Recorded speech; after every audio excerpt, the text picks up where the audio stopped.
Kemudian Pak, terkait dengan Jembatan Merah Putih sendiri, sebenarnya kami sudah menempatkan personil, tapi tentu tidak bisa selama 24 jam di situ. Hasil audit BPK itu kan kemarin kan kita betul-betul kan mendapatkan opini WTP, pajak tanpa pengecualian yang terjadi. Mungkin yang terjadi menyangkut dengan 218 itu kan bagian daripada uang daerah yang dititip di rekening-rekening yang lain. Selamat sore pendengar, itulah dua topik yang mengisi dinamika Maluku sore ini yang dirangkaikan dengan sejumlah topik berita lainnya. Bersama saya Jo Sorui, inilah dinamika Maluku sore edisi Rabu 17 Februari 2021.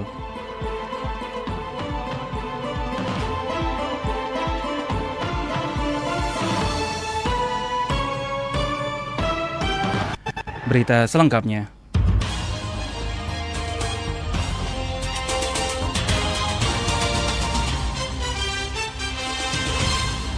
Ancaman kejahatan tindak pidana di ruas Jembatan Merah Putih mengundang kecaman keras dari para legislatif dan masyarakat. Lalu apa respon Kapolresta Pulau Ambon dan Pulau-Pulau Lease? Berikut kami hadirkan ke ruang dengar Anda. Seperti ada satu pos di Jembatan Merah Putih tanjakan itu, tapi itu tidak tepat Pak, tempatan posnya itu posnya di bawah, tapi itu... Sebagian kalangan anggota DPRD Maluku menilai ruas jalan Jembatan Merah Putih Ambon seperti lorong gelap yang selalu siap menelan korban. Jembatan Merah Putih dinilai sudah banyak meninggalkan catatan kelam, bahkan aksi-aksi penjamretan hingga kasus terakhir penusukan mahasiswa Unpad Ambon Hussein Suat juga TKP-nya di JMP. Adalah anggota Komisi 1 DPRD Maluku Ben Hurge Watubun memberikan respon kuat atas kasus-kasus yang sering terjadi di JMP. Para pelaku penjamretan tidak mengenal laki-laki, perempuan, anak atau orang tua. Bahkan anggota polisi juga menjadi korban tindakan tidak senonoh itu. Salah satu mahasiswa perguruan tinggi di kota Ambon menuturkan jika ia harus terpaksa melewati ruas jalan JMP di waktu petang atau malam mesti memikirkan kondisi lalu lintas. Masih ramai dilewati atau sudah mulai lengang. Kapolresta Pulau Ambon dan Pulau-Pulau Lease, Komisaris Besar Polisi Leo Surya Nugraha Simatupang, di hadapan Komisi 1 DPRD Maluku mengatakan, selain kasus penikaman di JMP yang sudah ditangani, banyak laporan yang diterima. Untuk itu, telah dipasang 35 CCTV, mulai dari Patung Yohanes Leimena, ruas jalan JMP, hingga Latu Halat, Kecamatan Nusanue. Bahkan, pengusutan cepat kasus penikaman itu juga mendapat rekaman dari CCTV. Kemudian Pak, terkait dengan Jembatan Merah Putih sendiri, sebenarnya kami sudah menempatkan personil, tapi tentu tidak bisa selama 24 jam di situ. Karena memang tidak ada tempat yang layak untuk anggota bertahan di situ. Ya, itu kan satu kendalanya. Seperti ada satu pos di Jembatan Merah Putih tanjakan itu, tapi itu tidak tepat Pak, tempatan posnya itu posnya di bawah, tapi itu kami sudah cek itu posnya bukan milik kami itu Pak. Walaupun di catnya warna biru itu posnya Dinas Perhubungan. Ya, itu posisinya di bawah, itu kita tidak bisa ngawasin. Kan posisinya di bawah itu Pak. Nah, di bawah jembatan itu. Sehingga kita kalaupun anggota disuruh di situ duduk di situ, dia nggak akan bisa lihat ke atas Pak, tidak ada gunanya itu di situ gitu ya. Ia mengatakan di JMP sudah menempatkan personil, namun dinilai tidak efektif sebab harus menempel dengan pos jaga Dinas Perhubungan di Desa Poka dekat Fakultas Kelautan Perikanan Unpad Ambon. Sementara jika ada kejadian selalu di bentangan tengah JMP di mana sulit diawasi. Untuk itu ia meminta Komisi 1 DPRD Maluku bisa memfasilitasi dibangunnya pos penjagaan polisi di kawasan JMP. Kemudian kami sendiri di Polresta itu sudah ada command center sebenarnya. Sudah ada 35 CCTV yang kita pasang. Termasuk di Leimena itu sudah ada Pak. Di Patung Leimena itu ada CCTV kita. Di Jembatan Merah Putih, di Batu Merah, atau sampai ke arah Latu Halat itu ada beberapa CCTV yang sudah kita pasang. Dan itu terekam semua, dan itu memang sangat membantu juga pada saat terjadi tindak pidana, khususnya kejadian yang kemarin. Jadi itu terlihat 24 jam itu Pak, itu sudah terpasang. Jadi mungkin kami siap Pak ini menempatkan personil sesuai harapan masyarakat mau di mana nih ya, kami akan coba atur. Kapolresta Pulau Ambon dan Pulau-Pulau Lease menyebut titik-titik rawan di wilayah hukumnya, semisal perkelahian antar pemuda yang menyeret kelompok kampung di Stein Air Besar, antara Kailolo dengan Kei Maluku Tenggara, bahkan di Desa Liang dan lainnya juga sudah menempatkan pos pengamanan. Masalahnya tidak bisa membangun pos permanen akibat masalah lahan. Pendengar, itulah laporan dari BRC Minan Larat. Kejaksaan Negeri Ambon telah melimpahkan berkas perkara dugaan tindak pidana korupsi, penjualan dan pembelian surat-surat hutang atau obligasi pada kantor pusat PT Bank Pembangunan Daerah Maluku BPDM tahun 2011-2014 ke Pengadilan Tindak Pidana Korupsi Tipikor Ambon. Kepala Seksi Penerangan Hukum dan Humas Kejaksaan Tinggi Maluku Sami Sapolete di Ambon menjelaskan, penyerahan berkas perkara tersebut atas nama terdakwa Idrus Rolobesi dan Ishak Tenu. Tersangka Rolobesi berusia 63 tahun adalah mantan Direktur Umum pada PT BPDM serta Ishak Tenu usia 59 tahun ini merupakan mantan Direktur Kepatuhan pada BUMN milik Pemprov Maluku tersebut. Proses penyerahan dilakukan tim penuntut umum dan nantinya tinggal menunggu pihak Pengadilan Tipikor pada Kantor Pengadilan Negeri Ambon membentuk majelis hakim Tipikor serta penentuan waktu dimulainya proses persidangan.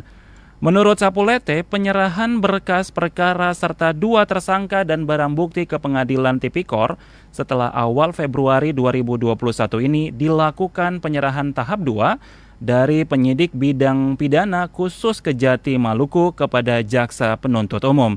Kerugian keuangan negara dalam perkara ini sesuai audit Badan Pemeriksa Keuangan dan Pembangunan RI Provinsi Maluku pada 14 Desember 2020 mencapai 238,5 miliar rupiah. Pendengar, PSBB transisi tahap 15 hingga saat ini mencatat terjadi sedikit penurunan pelanggaran protokol kesehatan yang dilakukan warga dibanding PSBB sebelumnya.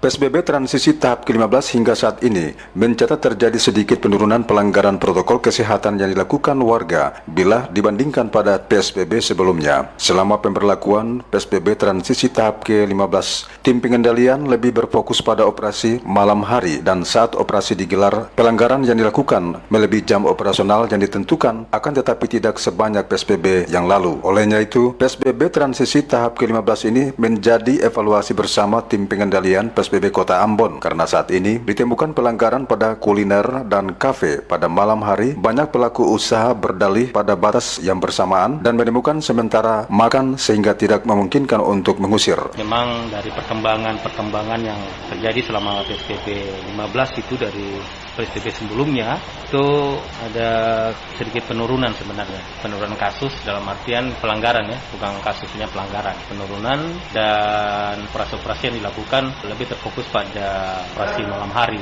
Yang kami dapat laporkan untuk sementara dari pelaksanaan PSBB ke-15 dan 16 ini nantinya akan menjadi 15 itu menjadi evaluasi untuk kita ada menentukan sasaran ataupun langkah-langkah ke depan. Dilihat dari perkembangan PSBB 15 dari PSBB sebelumnya, ada sedikit penurunan pelanggaran dalam arti operasi yang dilakukan minggu kemarin lebih berfokus pada malam hari yang dapat dilaporkan untuk sementara dari pelaksanaan PSBB menjadi evaluasi menentukan sasaran dan langkah-langkah ke depan. Sampai saat ini PSBB transisi tetap dilanjutkan karena kondisi Kota Ambon yang masih berada pada zona orange COVID-19. Untuk itu PSBB dilanjutkan, operasi justisi dilaksanakan. Lukai menambahkan, PSBB transisi ke-15 ini, tim pengendalian masih mengevaluasi pelaksanaan tugas-tugas justisi selama PSBB ke-15. Jika selesai melakukan evaluasi, maka tim akan menentukan target operasi pada PSBB lanjutan. Udin Sanaki melaporkan.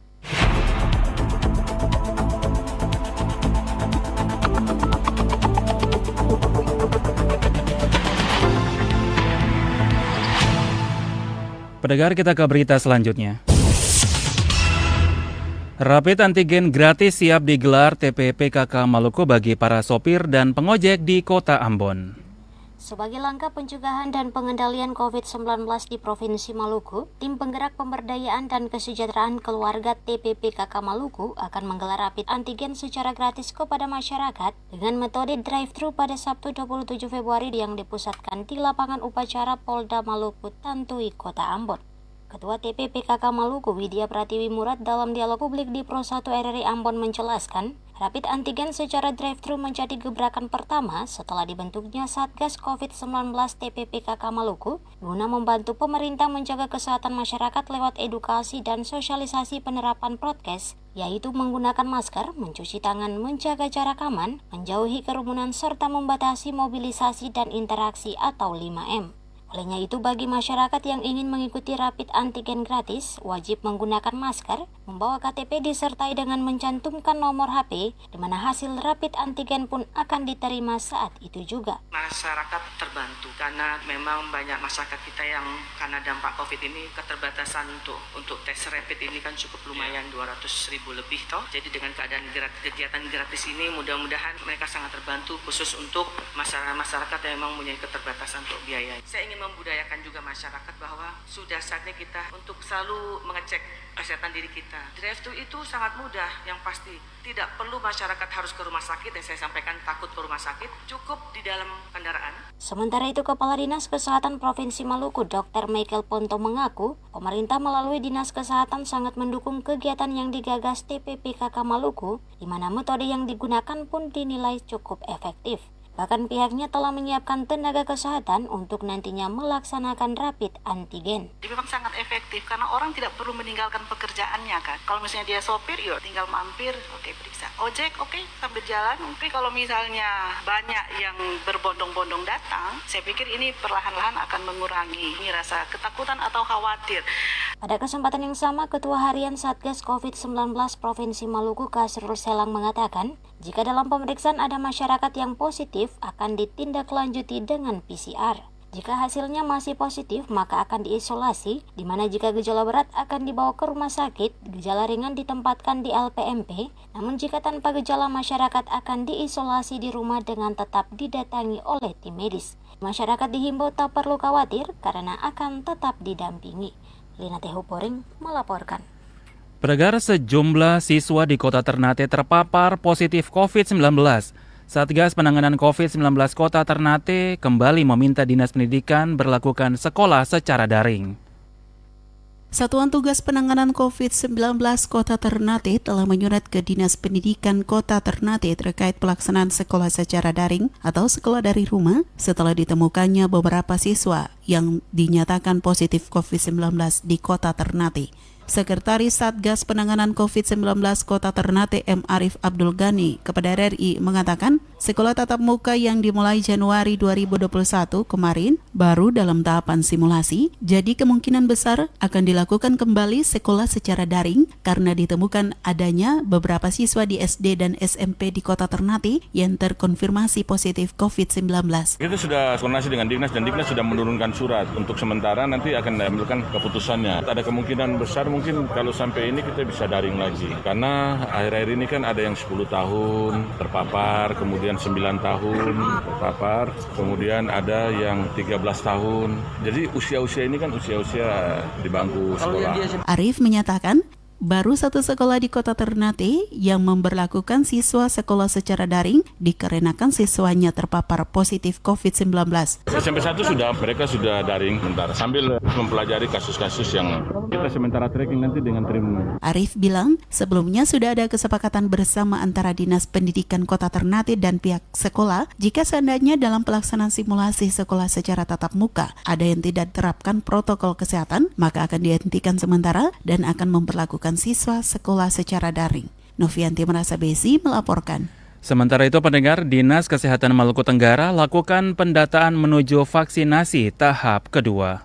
Pelaksanaan vaksinasi COVID-19 di Kabupaten Maluku Tenggara saat ini masih terkonsentrasi pada tenaga medis dan telah mencapai 50%. Namun demikian, persiapan pemberian vaksin tahap kedua yang nantinya ditujukan kepada tenaga guru, TNI Polri, dan ASN, serta para pedagang pun tengah dilakukan. Adapun persiapan berupa pendataan kepada calon penerima vaksin. Hal ini dijelaskan Dr. Keti Notanubun selaku Kepala Dinas Kesehatan Kabupaten Maluku Tenggara kepada RRI Rabu pagi. Dikatakan terkait pendataan pihaknya berkoordinasi langsung dengan tiap-tiap OPD serta pihak terkait lainnya sehingga diharapkan nantinya tahapan pelaksanaan berjalan lancar sesuai jadwal yang ditentukan. Tahap kedua yaitu para guru, TNI Polri, seluruh ASN, pedagang pasar. Ini suratnya kami sementara buat untuk pendataan dulu. Setelah itu baru kita minta vaksinnya dan berikutnya adalah pelaksanaan. Kita langsung mintakan ke TNI Polri, kita langsung mintakan misalnya Dinas Pendidikan untuk guru. Lebih lanjut, Dr. Keti juga mengatakan pemberian vaksin dilakukan sebanyak 2 kali, yakni dosis 1 dan dosis 2 sebanyak 0,5 cc, adapun jarak pemberian dosis 1 ke dosis 2 selama 14 hari. Jadi dosis 1 itu diberikan pertama kali 14 hari kemudian diberikan dosis yang kedua. Sama aja, sebanyak 0,5 cc, sama. Nah, cuman harus mendapatkan dosis 1 dan dosis 2, baru dikatakan sudah melakukan vaksinasi secara lengkap. Kepala Dinas Kesehatan Kabupaten Maluku Tenggara berharap masyarakat, khususnya mereka yang terdata untuk vaksinasi tahap kedua, dapat mempersiapkan diri dengan menjaga kesehatan tubuh, sehingga nantinya dapat mengikuti tahap demi tahap pemberian vaksin dimaksud. RRI Tual, Maya Pranira melaporkan. Pimpinan OPD di lingkup pemerintah Kota Ambon dituntut dapat berinovasi dan mengimplementasikan visi misi pemerintah. Seluruh kepala dinas di lingkup pemerintah Kota Ambon diminta dapat berinovasi dan mengimplementasikan visi misi pemerintah Kota Ambon selama masa pemerintahan Wali Kota Ambon Rizat Lohana Pesi dan Wakil Wali Kota Ambon Syarif Hadler. Terlebih kepada 29 peserta seleksi jabatan tinggi Pratama di lingkup pemerintah Kota Ambon yang tengah melalui proses asesmen. Dikatakan Wakil Wali Kota Ambon Syarif Hadler yang menjadi penilaian utama oleh panitia seleksi lebih ditekankan pada inovasi dalam memimpin organisasi perangkat daerah ke depan. Apalagi saat ini masih berada pada situasi pandemi COVID-19 sehingga terobosan yang berkaitan dengan pelayanan publik tetap dibutuhkan. Melihat sejauh mana yang bersangkutan bisa mampu untuk mengambil keputusan, ya, bisa mampu untuk mengambil kebijakan-kebijakan dan keputusan. Yang bersangkutan bisa mampu tidak untuk berinovasi, ya, tidak copy paste dalam setiap tahun program dan kegiatannya, tetapi dia harus mampu untuk menciptakan hal-hal baru, ya, sesuai dengan visi dan misi pemerintah Kota Ambon. 29 peserta yang tengah mengikuti asesmen akan mengisi 10 jabatan kosong, diantaranya Kepala Badan Pengelola Keuangan dan Aset Daerah, Kepala Dinas Pemberdayaan Perempuan, Perlindungan Anak dan Masyarakat Desa, Kepala Badan Kesatuan Bangsa dan Politik, Kepala Dinas Pekerjaan Umum, Kepala Dinas Perumahan Rakyat, Kepala Dinas Perindustrian dan Perdagangan, Kepala Dinas Perhubungan, Kepala Dinas Perikanan, Kepala Dinas Pemuda dan Olahraga, serta Sekretaris Dewan Perwakilan Rakyat Daerah Kota Ambon. Namira Malia melaporkan. Badan Anggaran DPRD Provinsi Maluku menilai kinerja pemerintah Provinsi Maluku dalam hal pengelolaan anggaran dalam 2 tahun terakhir sangat dibuktikan dengan opini wajar tanpa pengecualian WTP dari BPK RI. Belum ada terkenang karena kita ketika itu mintakan secara ini kan rekening korannya. Ya memang secara transparan kita minta lewat pendapatan dan itu mintakan secara itu kan biasanya kan kita minta supaya baru bisa kita minta bertanggung jawab dan setelah pembahasan APBD harus itu kan menjadi dasar. Pemerintah Provinsi Maluku di bawah pimpinan Gubernur Maluku Murad Ismail dan Wakil Gubernur Maluku Barnabas Orno dinilai berhasil dalam hal pengelolaan keuangan. Penilaian itu disampaikan anggota Badan Anggaran Banggar DPRD Provinsi Maluku Amir Rumra kepada wartawan di Gedung DPRD Karangpanjang Ambon. Menurut Rumra berdasarkan hasil rapat kerja dan evaluasi bersama pemerintah Provinsi Maluku, pengelolaan keuangan pemerintah daerah berjalan cukup baik, di mana tidak ditemukan adanya anggaran yang mengendap di rekening kas daerah, dan itu dibuktikan dengan opini wajar tanpa pengecualian WTP yang diberikan oleh Badan Pemeriksa Keuangan BPK RI. Hasil audit BPK itu kan kemarin kan kita betul-betul kan mendapatkan opini WTP, pajak tanpa pengecualian yang terjadi. Mungkin yang terjadi menyangkut dengan 218 itu kan bagian daripada uang daerah yang dititip di rekening-rekening yang lain. Tapi kalau di Provinsi Maluku yang selama ini, apalagi dengan pemerintahan baru yang dibawa Pak Gubernur, itu kita lihat memang kehati-hatian betul menyangkut dengan itu baru 1 tahun. Jadi kalau itu memang di Maluku saya rasa tidak ada terkait dengan itu. Karena memang kita betul ketika proses pembahasan APBD, kebetulan saya juga di Banggar, dan kita minta rincian betul-betul menyangkut dengan pemerintah daerah punya rekening-rekening cadangan dan segala macam itu, nah itu kan ternyata tidak. Diakui Amir Rumra, sebelum pemerintahan Gubernur Murad Ismail dan Wakil Gubernur Maluku Barnabas Orno, kinerja pemerintah daerah dalam hal pengelolaan keuangan masih jauh dari yang diharapkan. Yang dulu kan pasti ada bagian ketika habis akhir tahun, yang itu baru saya kan mantan anggota DPRD Kabupaten 2 periode yang bisa tahu yang baru terjadi ketika APBD kita sudah tetapkan dan itu perubahan APBD sudah selesai, tapi ternyata akhir tahun defisit terbuka kan seperti itu yang melakukan dan ini sudah lakukan pembenahan perbaikan terkait dengan persoalan pengelolaan keuangan daerah dan pendapatan yang sudah dilakukan sehingga berapa tahun ini, dan ini masuk pada tahun kedua untuk pemerintahan ini. Ini mudah-mudahan masih situasinya masih normal yang saya lihat. Dari data yang disampaikan kepada RRI disebutkan secara nasional anggaran negara yang masih mengendap di rekening pemerintah daerah tercatat lebih dari 200 triliun rupiah. Temuan ini sangat mencengangkan karena mengendapnya anggaran di rekening kas daerah disebut-sebut tidak memiliki alasan yang jelas. Abdullah Lerima melaporkan.